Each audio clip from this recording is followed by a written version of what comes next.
लेकिन सबसे ज्यादा चर्चा में वार्ड नंबर 40 की सीट थी। वो इसलिए क्योंकि इस बार वहां की सीट महिला के लिए आरक्षित थी। अब सवाल ये था कि चुनाव लड़ेगा कौन।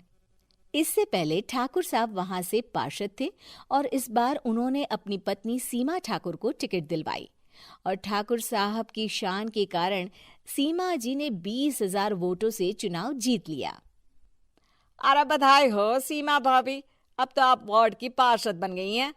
अब तो हमारे काम आप ही करवाएंगी। अरे ये तो सिर्फ नाम की पार्षद बनी है, वो तो महिला सीट आ गई, वरना पार्षद तो मुझे ही बनना था। अब भले ही चेहरा इसका होगा लेकिन पावर तो मेरी ही होगी। अरे वाह भाई साहब, क्या दिमाग लगाया है आपने भी। आइए आप लोग, खाना लगा दिया है सबके लिए।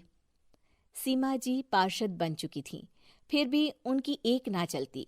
सारे काम ठाकुर साहब खुद ही संभाल लेते और जहां जरूरत पड़ती वहां सीमा जी का अंगूठा लगवा लेते। सीमा जी ज्यादा पढ़ी लिखी भी नहीं थी।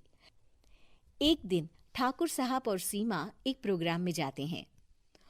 अरे ठाकुर साहब, आप आ गए। ओहो, पार्षद मैडम भी आ गई हैं। स्वागत है आप दोनों का। लगता है हमारे पार्षद फंड का सही इस्तेमाल हो रहा है। चलिए अब उद्घाटन करते हैं। ये लीजिए ठाकुर साहब कैची, आप ही सबसे पहले प्रवेश कीजिए।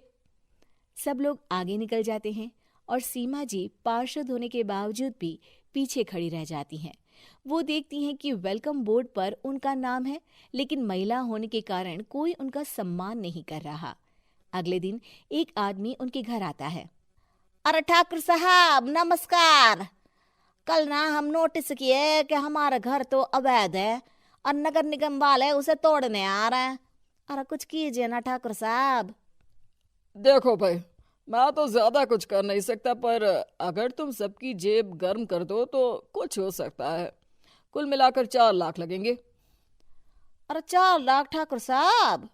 अरे भाई, मैं अपने लिए नहीं मांग रहा हूँ।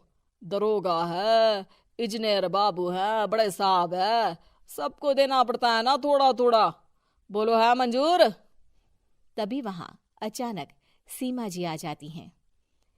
अरे ये आप क्या कर रहे हैं? पहले इन्हीं लोगों से तो आपने वोट मांगे, अब इनसे ही पैसे ले रहे हो।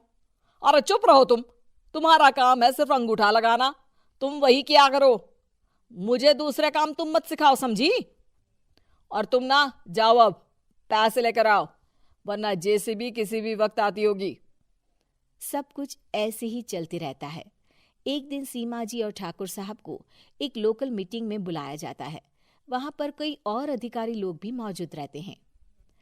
अब मैं चाहूंगा कि ठाकुर साहब हमारे बीच 2 शब्द कहें। मेरे प्यारे भाइयों और बहनों, आज मेरा सौभाग्य है कि मैं आप सबकी सेवा दिन रात कर पा रहा हूं।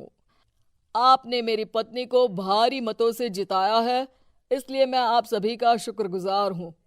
मैं आप सबसे वादा करता हूं कि हमेशा की तरह हमारे वार्ड में किसी को कोई तकलीफ नहीं आने दूंगा। सभी लोग तालियां बजाने लगते हैं। अब मैं माननीय पार्षद मैडम को स्टेज पे बुलाना चाहूंगा। अपने नाम को बुलाया सुनकर सीमा जी एकदम चौंक जाती है। उन्हें बिल्कुल उम्मीद नहीं थी कि इतनी बड़ी जगह उन्हें मंच पर बुलाया जाएगा। जैसे तैसे वो मंच पर चढ़ती हैं। ऊपर जाते ही सीमा जी को सारी पुरानी बातें याद आ जाती हैं कि किस तरह उनके पति उन्हें कभी भी आगे बढ़ने नहीं देते और उनके नाम से गलत काम करते हैं। वो बोलने लगती हैं। मैं आपके वार्ड की पार्षद सीमा हूं। आप में से बहुत कम लोग ही मुझे जानते होंगे, क्योंकि इससे पहले मुझे कभी ऐसा मौका ही नहीं मिला। सारे मौके मेरे पार्षद पति यानी आपके ठाकुर साहब ही लेते रहे, लेकिन आज ये मौका मुझे मिला है तो मैं इसे ऐसे ही नहीं जाने दूंगी। मैं आपको ये बताना चाहती हूँ कि आपके ठाकुर साहब मेरे नाम की आड़ में गैर कानूनी काम करते हैं, जिस पर अंगूठों के निशान मेरे होते थे। इसीलिए मैं अपनी गलती मानती हूँ और आज अपने पद से इस्तीफा देती हूँ, ताकि आगे से कोई गलत काम ना हो पाए। अब फैसला आप सबके हाथ में है कि आप हमें क्या सजा देना चाहते हैं। सीमा जी की बातें सुनकर ठाकुर साहब के चेहरे का रंग उड़ जाता है।